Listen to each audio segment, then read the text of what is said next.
Bonjour, François Rebet-Degas, représentant du Haut Commissariat aux réfugiés pour les Nations Unies au Maroc.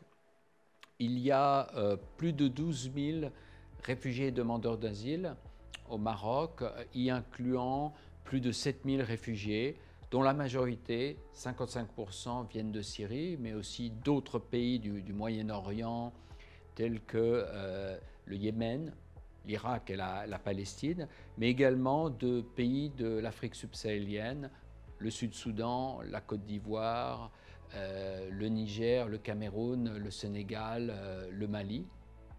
Et ces réfugiés sont répartis sur plus de 80 localités. La majorité sont des hommes, 60%, 40% de femmes, et ont un niveau d'instruction très élevé, puisqu'un nombre important de réfugiés ont un diplôme universitaire ou un niveau universitaire.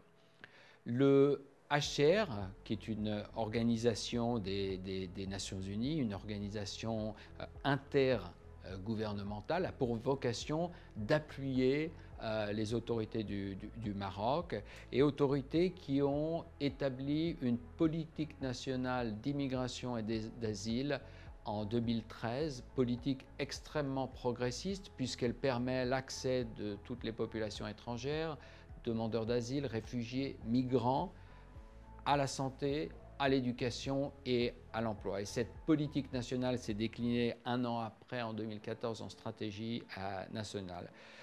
À la demande et pour les autorités du Maroc, le HCR conduit l'enregistrement des demandeurs d'asile et procède à l'exercice de détermination du statut de réfugié. Et une fois les décisions prises, les recommandations sont avalisées par les autorités du Maroc. Nous faisons aussi, en très étroite collaboration et avec cette société civile marocaine si dynamique, nous faisons aussi un travail d'accompagnement de l'accès de ces populations, demandeurs d'asile et réfugiés, à la santé, à l'éducation. Et nous avons tout un ensemble de programmes. Alors, nous ne pourrions pas parler de la situation des réfugiés au Maroc et dans le monde sans évoquer l'impact dramatique pour les réfugiés de la crise du Covid-19. Impact dramatique parce que ces populations, pour la majeure partie, dépendent pour leur survie d'emplois quotidiens dans l'informel. Le Haut Commissariat au Plan, et c'est une autre très belle initiative des acteurs institutionnels et de la société civile au Maroc, le Haut Commissariat au Plan a conduit très récemment une étude sur l'impact social, économique et psychologique de la crise Covid-19 sur ces populations.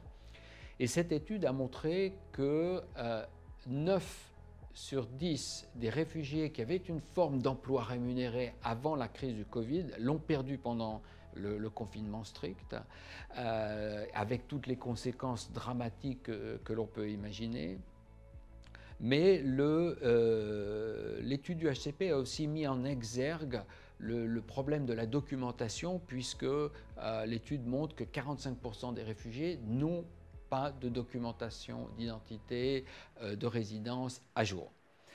Donc il est évident que pendant cette période de confinement très stricte, nous avons accumulé des retards dans notre travail d'enregistrement et nous travaillons très étroitement avec les autorités du Maroc pour combler ce retard, pour que tout réfugié et demandeur d'asile ait des documents de référence et d'identité à jour.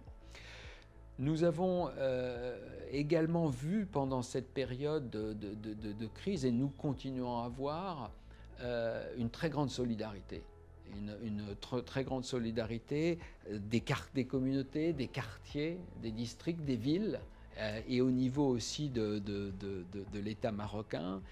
Et parmi ces acteurs de cette solidarité, qui a été très important pour atténuer autant que faire se puisse l'impact dramatique de la crise Covid pour ces populations, nous avons aussi vu les réfugiés jouer un rôle très important. Et notamment, nous avons vu ces étudiants du secteur tertiaire étudier aider les réfugiés plus jeunes, en primaire, en secondaire, à poursuivre leurs études sous forme de groupes WhatsApp, sous forme de cours spécialisés, soutien spécialisé.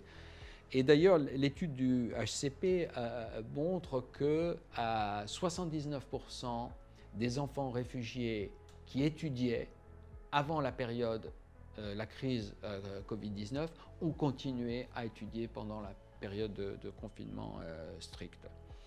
Je voudrais finir cette intervention par rappeler que le 14 décembre, nous avons fêté les 70 ans, nous avons célébré la création il y a 70 ans du Haut Commissariat aux réfugiés, donc institution des Nations Unies créée pour promouvoir, soutenir la protection internationale pour les réfugiés, c'est-à-dire des gens qui ont été forcés de quitter leur pays. Et en même moment, le HCR octroyait un prix qui récompensait toutes les organisations créées par des réfugiés pour les réfugiés et les communautés hôtes. Et donc 7 institutions sont récompensées dans le monde et le Maroc a gagné le prix sur plus de 40 nominés pour la nomination 2020, et c'est l'association Vivre Ensemble qui a été établie par des réfugiés. Donc c'est une belle façon de finir une année qui a été extrêmement difficile pour tout le monde résidant au Maroc et globalement, avec deux beaux messages, c'est d'avoir d'abord vu toutes ces solidarités se manifester au Maroc et bénéficier aux réfugiés, mais aussi avoir vu les réfugiés être les acteurs de leur propre devenir et aussi être les acteurs d'une solidarité des réfugiés envers les réfugiés. Et donc c'est une belle façon de finir une année qui a été extrêmement difficile avec un beau message d'espoir. Merci.